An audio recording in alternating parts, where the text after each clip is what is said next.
નમસ્કાર ખેડૂત મિત્રો, આજે તારીખ 30 ડિસેમ્બર 2024 ને આજની સવારની હવામાન અપડેટની અંદર માહિતી મેળવીએ તો ગુજરાતની અંદર પવન, ઝાકળ અને કડકડતી ઠંડીનો રાઉન્ડ ક્યારે આવશે તેની વિગતવાર અપડેટ મેળવીશું. સાથે જ ગુજરાતનું હવામાન મકર સંક્રાંતિ સુધી કેવું જોવા મળશે તેની પણ માહિતી આપણે આ વિડીયોની અંદર મેળવીશું. ચેનલમાં નવા હોય તો ચેનલને સબસ્ક્રાઇબ કરી નાખજો અને વિડીયોને લાઈક આપીને તમામ ખેડૂત ભાઈને શેર કરી દેજો.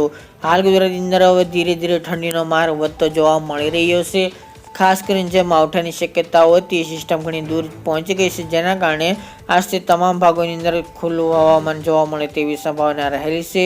હમણાં મકર સંક્રાંતિ સુધી ગુજરાતના હવામાનમાં પલટો આવે તેમજ કોઈ માવઠું થાય તેવી શક્યતા જોવા મળતી નથી. અત્યારે ઉત્તર ભારતના ભાગોમાં ભારે હિમવર્ષા થઈ રહી છે, તેમજ back to back western disturbance આવી રહ્યા છે, જેની અસરના ભાગરૂપે ગુજરાતમાં ત્યાંના ઠંડા પવનો આવી રહ્યા છે. ગુજરાતમાં ફરીવાર હવે ઠંડીએ મોજું પકડ્યું છે. સૌથી નીચું તાપમાન નલિયામાં નોંધાઈ રહ્યું હતું. તે ઉપરાંત અન્ય વિસ્તારની અંદર પણ તાપમાન 2 થી 4 ડિગ્રી નીચું આવે આજથી તેવી સંભાવના રહેલી છે. આગામી મકર સંક્રાંતિ સુધી ગુજરાતના અનેક ભાગોની અંદર તાપમાનનો પારો 10 ડિગ્રી કરતાં પણ નીચું જોવા મળે તેવી સંભાવના રહેલી છે. સાબરકાંઠા, બનાસકાંઠા, પાટણ, મહેસાણા, અરવલ્લી, થરાદ, ધાનેરા, ડીસા, ભાભર, વિસનગર જેવા ભાગોની અંદર તાપમાનનો પારો 10 તેમજ તેના કરતાં નીચો જોવા મળી શકે છે. અમદાવાદ, ગાંધીનગર, ખેડા, વડોદરા, દાહોદ, ગોધરા, મહીસાગર, ડાંગ જેવા ભાગોની અંદર પણ તાપમાનનો પારો 9 થી 10 ડિગ્રી આસપાસ નોંધાશે.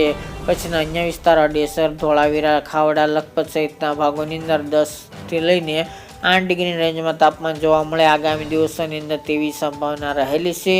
સૌરાષ્ટ્રની મિત્રો વાત કરીએ તો રાજકોટ, અમરેલી અને સુરેન્દ્રનગરમાં તાપમાન નીચું જવાની સંભાવના છે 9 ડિગ્રી આસપાસ, જ્યારે અન્ય જિલ્લા જેમાં પશ્ચિમ સૌરાષ્ટ્ર, દક્ષિણ સૌરાષ્ટ્ર અને પૂર્વ સૌરાષ્ટ્રનો સમાવેશ જોવા મળી રહ્યો છે. ખાસ કરીને દરિયાકાંઠાના ભાગોની અંદર તાપમાનનો પારો થોડો ઉપર જોવા મળે તેવી સંભાવના રહેલી છે. આજનો દિવસ દરમિયાન ત્યાં પણ અમુક જગ્યાએ વાદળા ઊંચા જોવા મળે તેવા સંભાવના રહેલી છે. દક્ષિણ ગુજરાતની અંદર પણ તાપમાનનો પારો 10 થી 14ની રેન્જમાં જોવા મળે રાત્રિનું તાપમાન તેવી સંભાવના રહેલી છે. આજથી તમામ ભાગોની અંદર ઠંડીનો ચમકારો વધી શકે છે. સાથે જ મિત્રો આગામી દિવસમાં હજુ પણ કોલ્ડ વેવ આવવાની પણ સંભાવના રહેલી છે.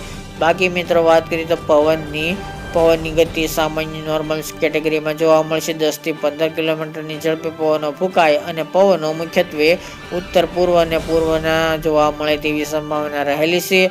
હાલની અપડેટ મુજબ હમણાં 5 દિવસ સુધી પવનની દિશામાં બદલાવ આવે તેવા સંજોગો જોવા મળતા નથી. બાકી મિત્રો ઝાકળ વરસાદનો કોઈ મોટો રાઉન્ડ આવે તેવી સંભાવના રહેલી નથી. બાકી મિત્રો હજુ 2 દિવસ દરમિયાન ધુમ્મસભર્યું વાતાવરણ જેવું માવઠાના રોજમાં જોવા મળ્યું હતું તેવું હજુ પણ વહેલી સવારે રાત્રિ દરમિયાન એટલે કે સાંજ દરમિયાન ધુમ્મસભર્યું વાતાવરણ સૌરાષ્ટ્રના ભાગો, કચ્છના ભાગો અને ઉત્તરના ભાગોની અંદર જોવા મળે તેવી સંભાવના રહેલી છે. હવે ગુજરાતમાંથી માવઠાએ વિદાય લઈ લીધી છે. સિસ્ટમની અસર પણ નહિવત જોવા મળશે, જેના કારણે ગુજરાતમાં કોઈ વરસાદની સંભાવના જણાતી નથી, એટલે કોઈ ખેડૂત ભાઈને ડરવાની જરૂર નથી. બાકી મિત્રો અપડેટ આપતા રહીશું. ખાસ તો મિત્રો ગુજરાતની અંદર જે કડકડતી ઠંડીનો રાઉન્ડ આવી રહ્યો છે તે 1 તારીખથી લઈને 10 થી 15 જાન્યુઆરી સુધી ચાલે તેવી સંભાવના દેખાઈ રહી છે મિત્રો, જેની નોંધ લેવી.